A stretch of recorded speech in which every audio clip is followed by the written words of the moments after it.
The first time the girl called me Papa, I almost drove the bus into the cane. It happened at kilometer 1187 on the long straight stretch between San Pedro and Rosario de la Frontera, where the road cuts through fields so flat the dashboard mirror has no excuse to lie.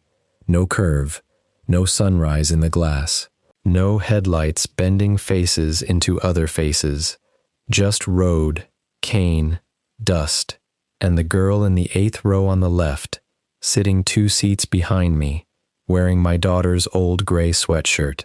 I had been waiting for her to speak for 6 months. By then I knew the order of it.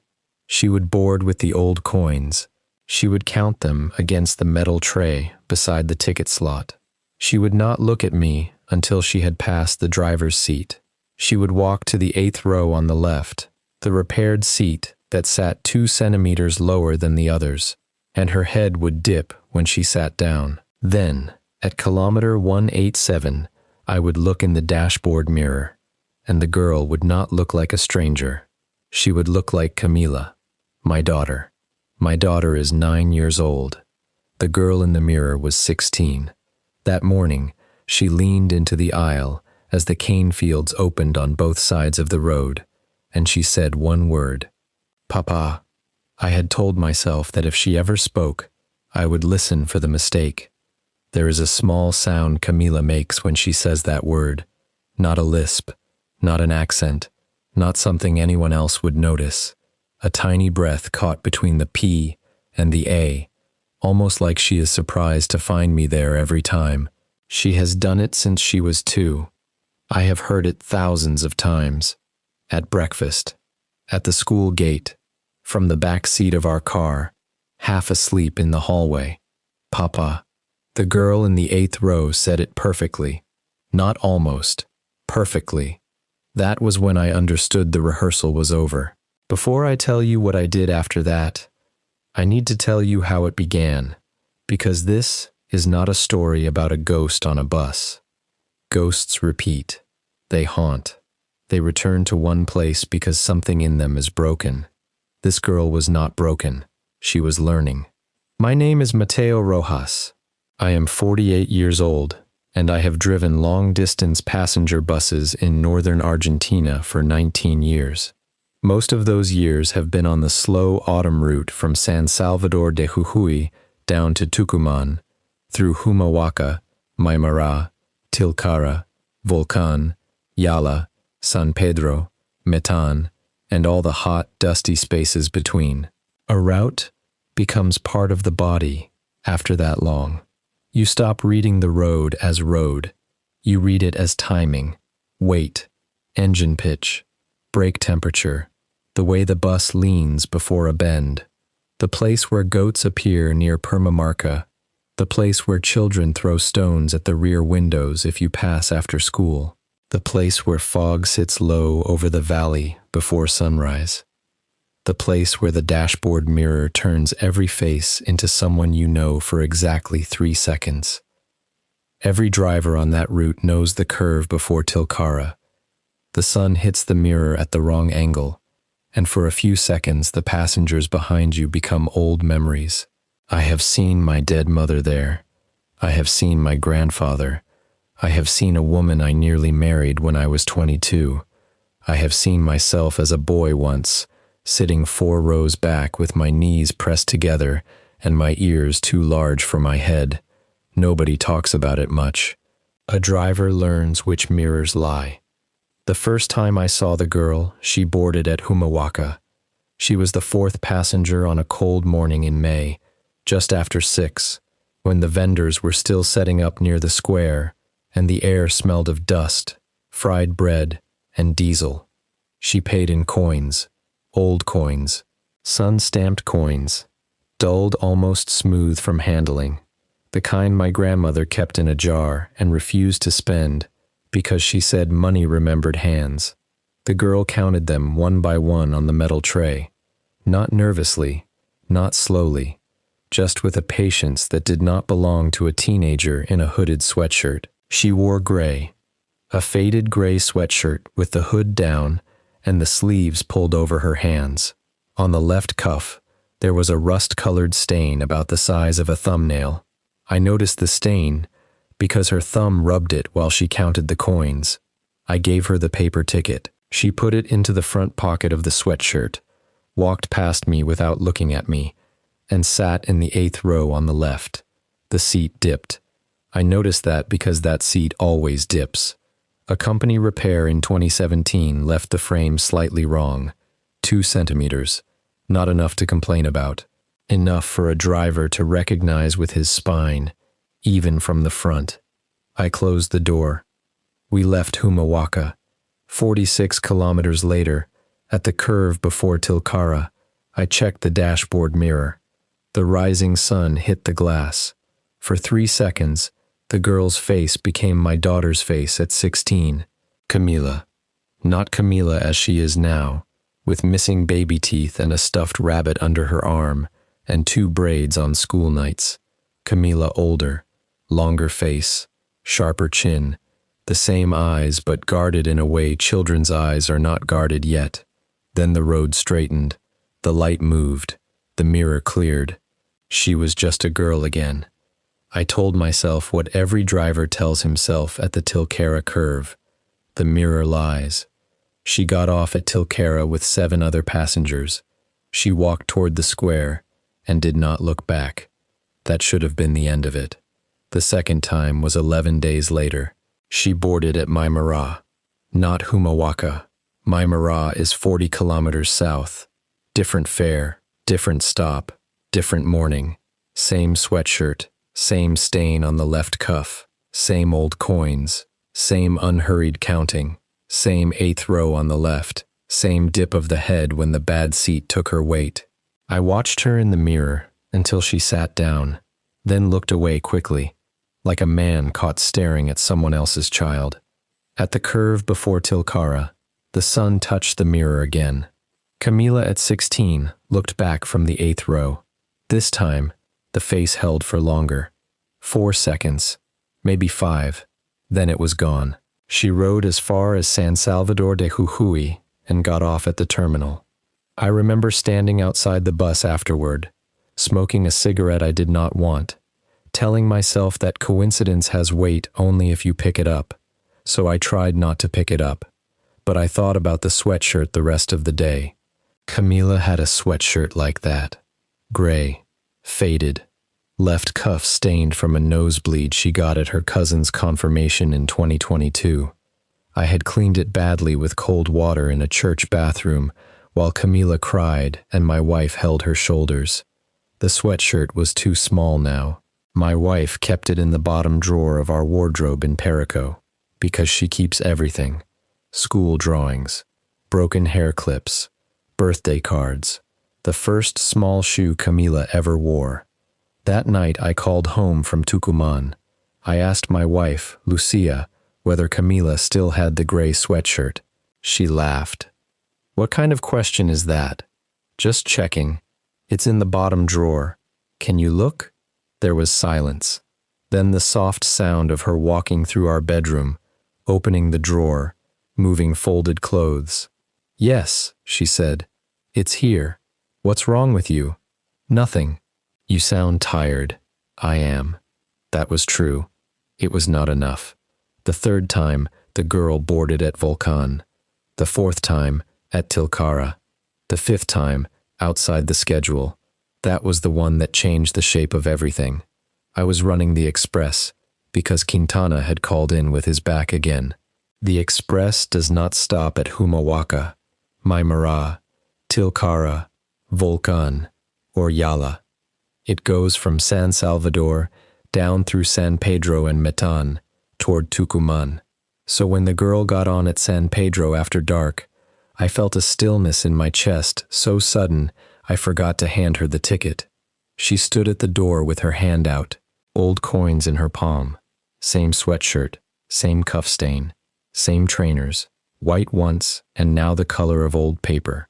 On the right shoe, the lace was tied in a double loop knot my mother used to make when I was small. I had not seen that knot in 30 years. The girl did not look at me. She counted the coins. I tore the ticket. She took it. 8th row on the left. Seat dip. Then the bus pulled out into the long dark between San Pedro and Metan, and there was no sun to blame, no Tilcara curve, no light, no lying mirror. For 210 kilometers, whenever I looked up, my daughter at 16 was sitting behind me, calm, looking out of the side window, not looking at me. At Metan, she got off. She walked past the closed kiosk, past the man selling empanadas from a cooler, past the family sleeping on the bench with their suitcases between their legs.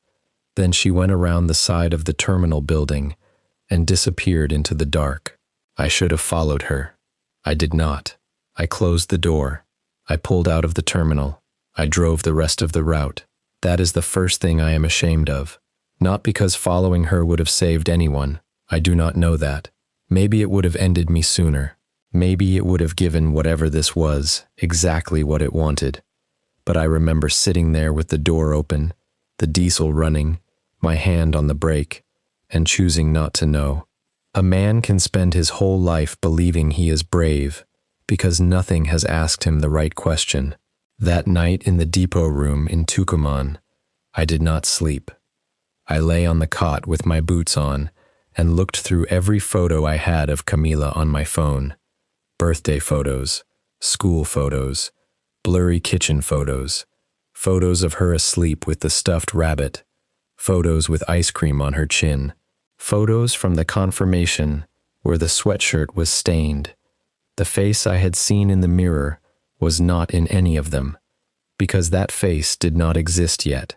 A parent knows their child's face as it is, but you also carry guesses, how the cheeks might thin, how the eyes might sharpen, how a child's smile might close when the world gets harder. The girl on the bus was not a guess. She was Camila at 16. There was no photograph of her in the world. There should have been nothing to copy. After Metan, I began testing things. First, I counted passengers. Not roughly, not automatically. I counted every foot crossing the rubber step. 1, 2, 3. When she boarded at Tilcara as the 7th passenger, the total became 7. At the next stop, 4 more got on. The total became 11. She counted. She was not sitting between numbers. She belonged to the arithmetic of the bus. That frightened me more than if she had not counted. Things that do not count can be dismissed. Things that count are harder to remove. I checked her shoes. Same frayed left toe, same old paper canvas, same double knot on the right lace. I checked the ticket stubs. They printed normally.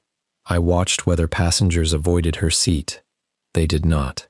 A man once sat beside her for 20 minutes between Maimara and Chuhui, reading a newspaper, his elbow almost touching her sleeve. He showed no sign that anything was wrong. I stopped looking at her at the Tilcara curve. Instead, I checked the mirror at kilometer 1187, where the road runs straight through cane fields and the mirror cannot lie.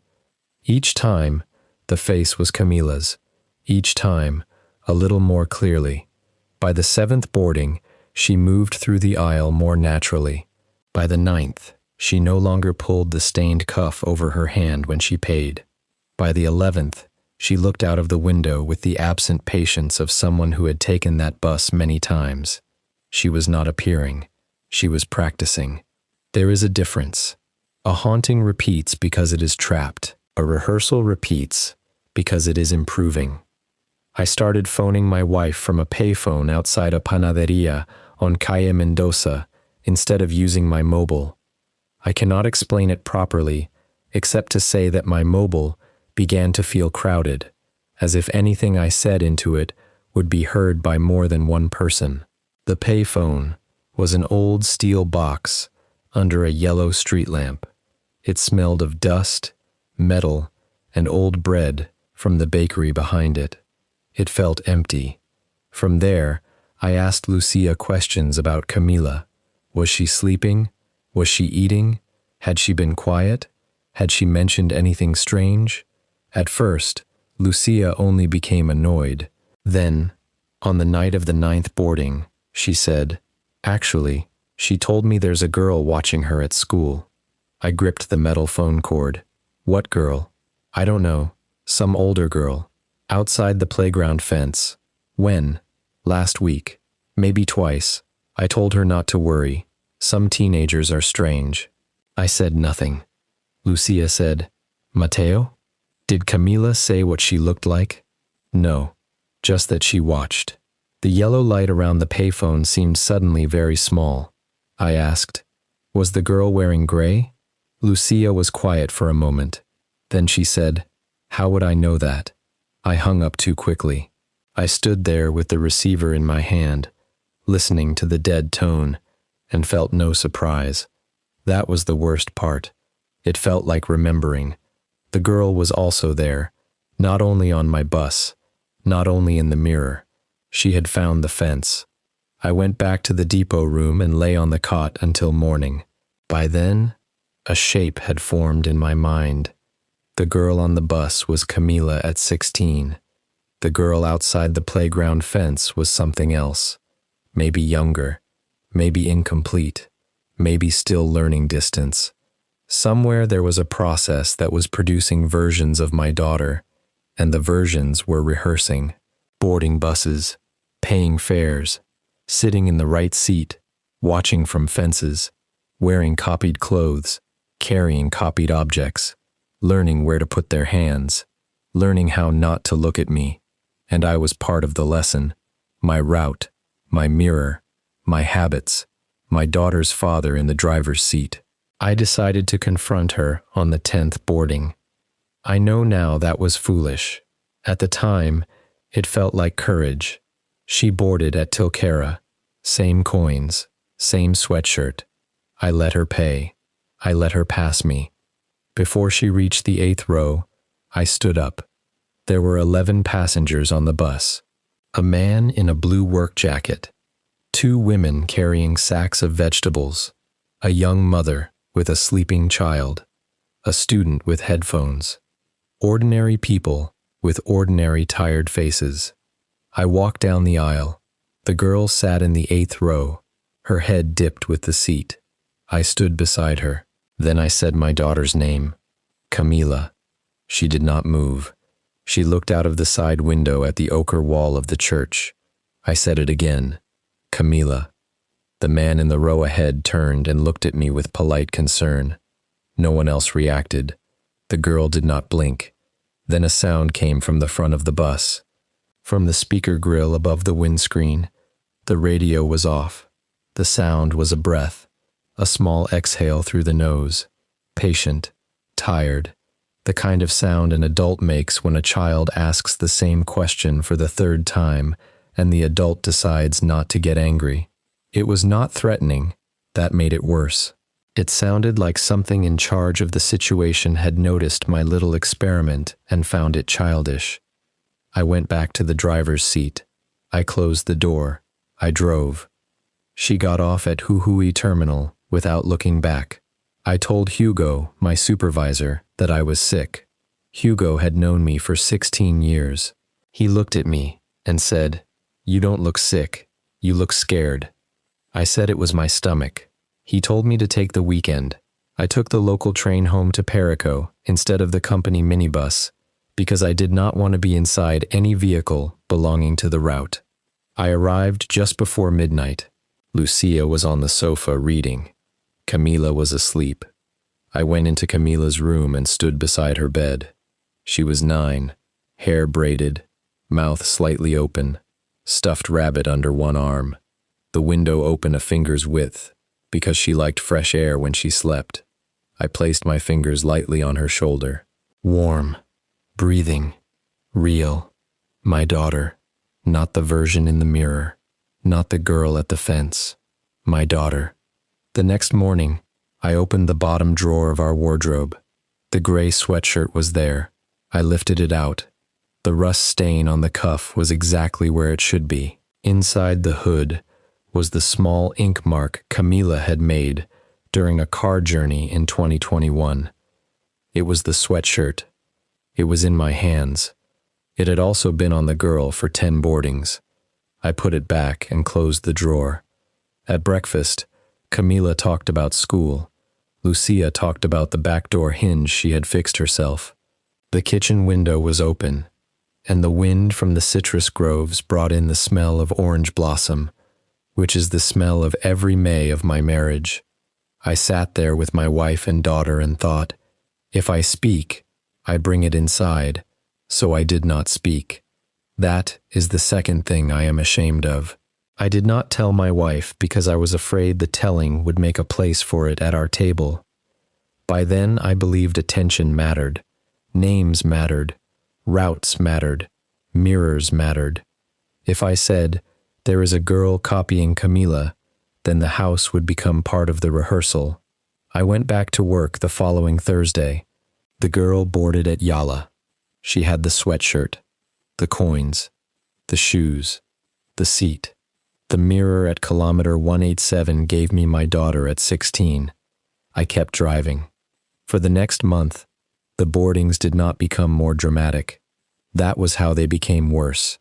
The same thing kept happening, and each repetition was cleaner. By the 15th boarding, she no longer counted coins one by one.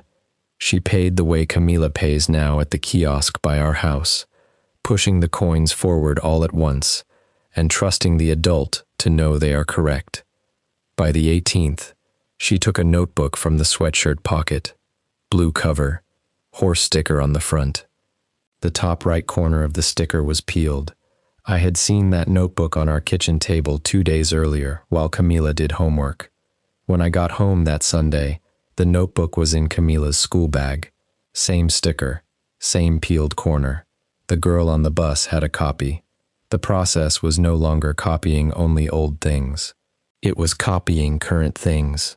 By the 20th boarding, she had Camila's habit of tucking hair behind only one ear. By the 21st, she turned pages with Camila's left thumb, the way Camila does because she once cut her right index finger on a tin lid and avoided using it for a week. By the 22nd, she looked at me. Not long, less than a second. But it was the look of a daughter checking that her father was where he was supposed to be. Not surprise, not curiosity. Confirmation. There you are. Good. We are on schedule. That was the moment I stopped thinking I could wait. That night in Tucumán, I did not call home. I packed my bag.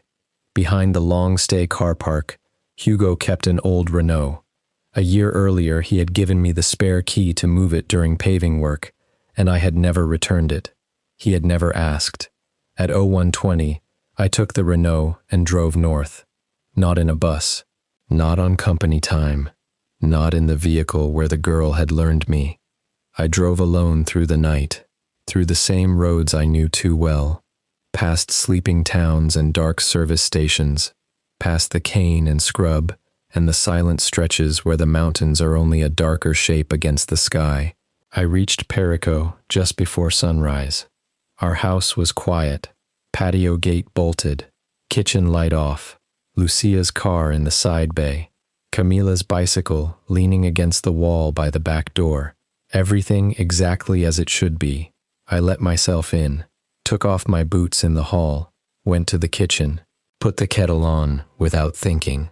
I remember standing at the counter, looking out at the patio as the first light came in, and feeling, for one brief minute, that I had outrun it. I made tea. I carried the cup to our bedroom. Lucia was asleep on her side, duvet pulled to her shoulder. On my side of the bed, lying on top of the covers, fully clothed in my work uniform, was me. Gray company shirt, dark trousers, boots still on, the boots I had taken off in the hall, my face, my scar across the left index knuckle from the abattoir hook in 1997, my wedding ring, my phone charging on the bedside table. My other phone was in my pocket. The figure on the bed was awake, eyes open, looking at the ceiling. It breathed slowly, 12 breaths a minute, the way I breathe when I sleep, not the way I breathe when I am standing in a bedroom doorway holding a cup of tea and looking at myself. I did not scream. I did not wake Lucia. I did not enter the room. The figure did not turn its head. That may be the detail that has ruined me most. It did not need to look. It already knew I was there. I put the tea on the chest of drawers, closed the bedroom door, walked to Camila's room. She was asleep. 9 years old, stuffed rabbit, braids loose from sleep, mouth slightly open. I stood in her doorway for 2 minutes. Then I left the house.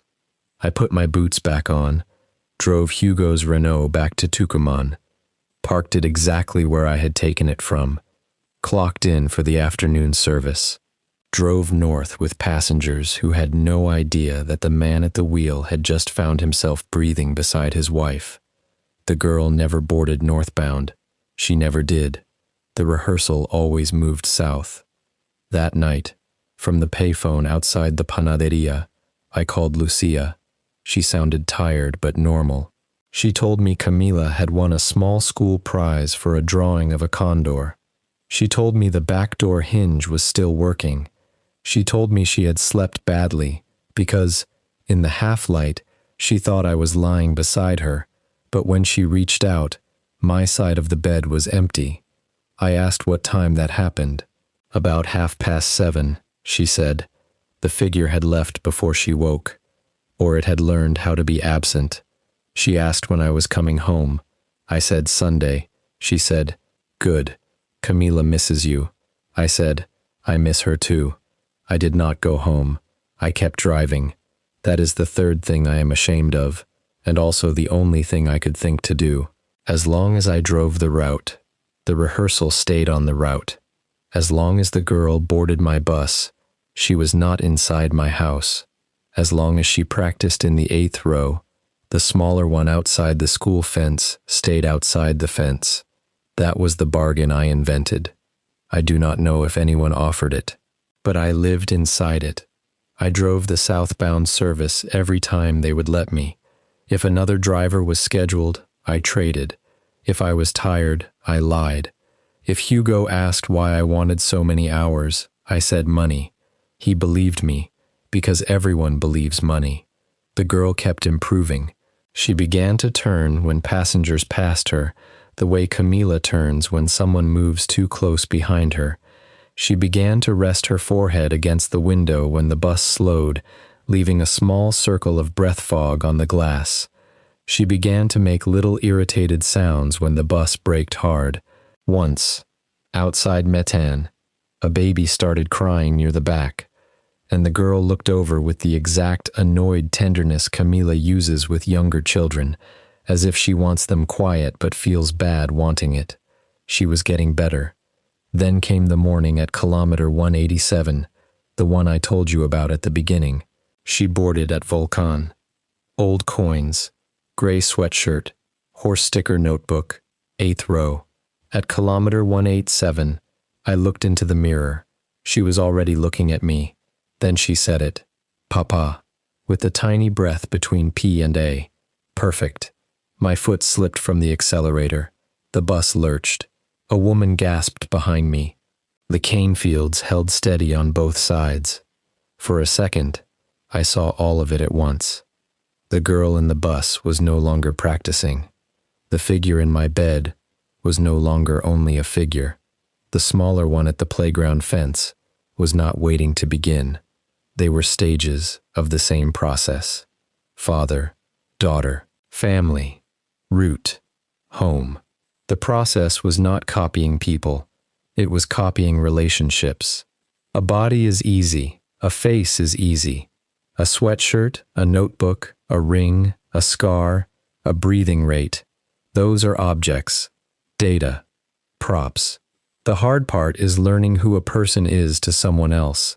That is why she needed me. The father in the mirror. The father in the driver's seat. The father hearing the word papa and knowing whether it was correct. I was not the obstacle. I was the final test. The speaker grill above the windscreen exhaled. Patient, satisfied. Then the girl stood, while the bus was moving. No passenger reacted. She stepped into the aisle and walked forward. one hand trailing along the tops of the seats for balance. I kept the wheel straight. She stopped behind the driver's partition. In the mirror, she was no longer looking at the road. She was looking directly at me. "Can we go home now?" she asked. Her voice was Camila's voice, stretched 7 years forward. Soft, sleepy, almost bored. I pulled the bus onto the shoulder. The brakes hissed. Dust rose around us. The cane moved in the hot wind. Passengers complained behind me, but distantly, like a radio in another room. I opened the door. The girl did not move. I said, "Get off." She smiled then. It was not an evil smile, not a monster's smile, not anything so useful. It was Camila's smile, when she knew I had lost an argument before I admitted it. She said, "You first." The passengers had gone silent. I looked in the mirror. Every seat behind her was empty. That is not possible. There had been 32 passengers when we left Volcan. I had counted them. I had sold the tickets.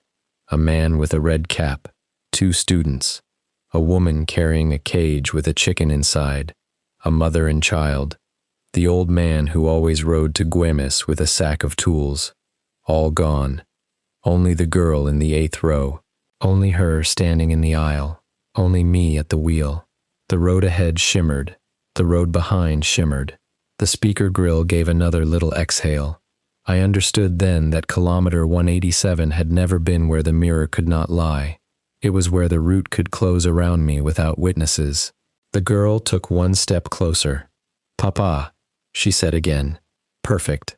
I took my hands off the wheel. I opened the driver's side window. The hot cane smell came in thick and green. I said, "You're not her." For the first time, something in her expression missed. Not anger, not fear, a calculation. She was comparing the sentence to something learned and finding no place for it. I said, "You're good, but you're not her." The bus radio clicked on. No station, no music, just the voice of a man breathing in sleep. 12 breaths a minute, my breath, from my bedroom in Perico. Then Lucia's voice, distant and soft. "Mateo?" I froze. The voice came through the speaker grill. Not a recording, not memory. Live. My wife, somewhere in my house, speaking to the thing wearing me. "Mateo, are you awake?" The sleeping breath stopped. The girl smiled again. I looked at her. The radio carried the rustle of sheets. Lucia said, "You're cold." Then, very faintly, from farther away in the house, Camila's voice called, "Mama." The girl in the aisle whispered, "She's up." I do not remember deciding. I stood from the driver's seat. The girl stepped back, as if making room for me to pass. But I did not go toward the door. I turned and grabbed the emergency hammer from its bracket above the fare box. Then I smashed the dashboard mirror. Glass burst across the steering wheel. The radio screamed. Not loud, deep, a low, angry pressure that made the bus windows tremble. The girl staggered as if struck. For the first time, she looked unfinished. Only for a second. Her face blurred at the edges. Camila at 16 slid over something else. Not another face. Not a skull. Not a monster. A blankness. A space where a face was still being decided. I swung the hammer again and smashed the small interior mirror above the door, then the side mirror, then the little convex blind spot mirror that shows the stepwell, every reflective surface I could reach. The radio was shouting now in voices I knew. My mother, Hugo, Lucia, Camila crying when she was 2, Camila laughing at 6, Camila saying "Papa" with the breath. The girl fell to one knee in the aisle. Her hands covered her face, not in pain, in confusion. Without the mirrors, she did not know where to put herself. I opened the bus door and stepped down onto the road. The heat hit me. The cane on both sides whispered. Behind me, the girl said, In my daughter's voice, "Don't leave me." That nearly stopped me, not because I believed her, because every father is made with a wound exactly that shape. I walked into the cane. I had driven past those fields 4,000 times and never entered them. From the road, cane is a wall. Inside, it is a world. Narrow dirt lines, green blades above your head. Heat trapped close to the body. Insects. The smell of sugar and rot.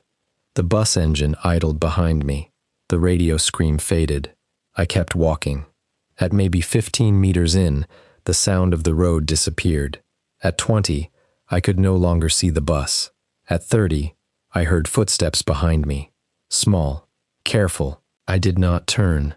A voice behind me said, "Papa?" This time it was not perfect. The breath was wrong. Too late. I kept walking. The cane cut my hands and face. I had no plan beyond distance. Distance from mirrors. Distance from road. Distance from route. Every step felt like refusing one more part of the lesson. The voice followed. Sometimes 16, sometimes 9, sometimes Lucia, sometimes mine. At one point it said, "You'll miss your stop." At another, "The route continues without you." At another, very softly, "He is already home." That one was true. I knew it was true. But truth is not the same as permission. I walked until the light changed. I walked until the cane thinned. Near sunset, I reached an irrigation channel and followed it toward a farm track. A man in a pickup found me after dark, bleeding from cuts on my arms, feverish, without my cap, without the hammer, without one shoe. He asked where I had come from. I said I was lost. He drove me to Rosario de la Frontera. From there, I called Quintana from a payphone. Not Hugo, not Lucia. Quintana. He is a careful man, quiet, reads everything, notices what others think is not worth noticing. I told him there was an account in my locker behind dispatch. I told him not to drive my bus. I told him not to say my name near any radio, vent, speaker, or mirror. He did not ask questions at first. Then he said, "Mateo, where are the passengers?" I closed my eyes. "What passengers?" "From your service." "The bus came in empty." "When?" 20 minutes ago." "That's impossible." "I'm looking at it." "Who drove it in?" Quintana did not answer. Then he said, "You did." I hung up. That was 3 days ago. I am writing this in a room above a mechanic's shop outside Salta. The man downstairs thinks my name is Raphael, because that is what I told him. There is no mirror in this room now. And I removed it with a screwdriver and put it behind the building. I covered the television screen with a towel. I keep the radio unplugged. Yesterday, I called Lucia from a payphone. She sounded normal, too normal. She asked where I was. She asked why I had not come home. She was angry, then frightened, then angry again. I asked if I was there. Silence. Then she said, "What? Is there a man in the house?" "Mateo, stop it. Does he breathe slowly when he's awake?" She did not answer. I heard her move away from the phone, a door closing, her breath. Then she whispered, "He's at the table." My knees nearly went. "Where is Camila?" "At school." "Listen to me. Take her and go to your mother's." I tried. "What do you mean?" "He said I should wait for you." I said, "Lucia, that is not me." Another silence. Then, very quietly, she said, "I know." The line clicked. Someone had picked up another phone in the house. My own voice came on.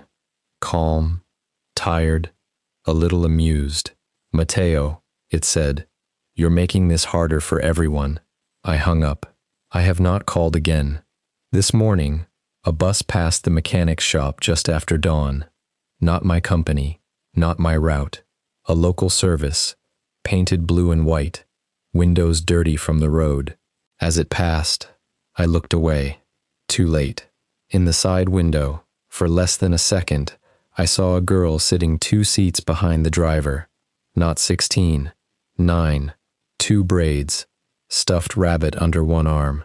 She was looking out at the street with Camilla's face. My Camilla's face. The current one. The one that should still be only at home, at school, at the kitchen table, in the yard with her bicycle. She turned as the bus passed. She saw me. Then she raised one hand, not waving, practicing. That is why I am writing this now. Quintana, if this reaches you, do not go to my house alone. Do not contact Lucia by mobile. Find Father Aguirre in Perico.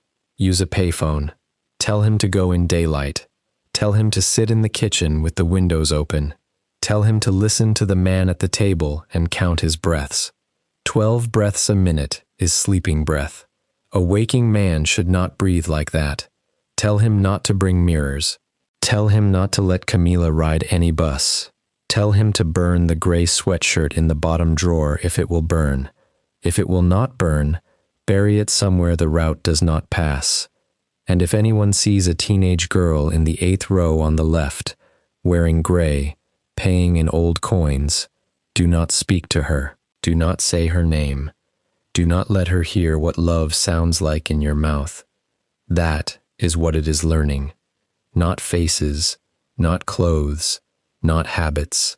Love, the private parts, the breath inside a word, the way a child looks at the person she believes will always be there. The root taught it my daughter. The mirror taught it her face. I taught it the rest. The mechanic downstairs has just knocked to say someone is here for me. He says it is a girl. He says she has been waiting by the road since morning. He says she is very polite. I asked how old. He said he is bad with ages, maybe 16, maybe younger. He said she has old coins in her hand and wants to know when the next bus leaves. There is no bus stop outside this shop. There is no scheduled service on this road. I can hear her now through the floorboards. Not her voice, the coins, one by one, unhurried, like rosary beads. I have taken the mirror from the wall. I have covered the window with a blanket. I have put the chair against the door. It will not be enough. The route is not a road anymore. The route is wherever I am. And somewhere outside the door, something that learned to call me Papa is counting fare for the next ride.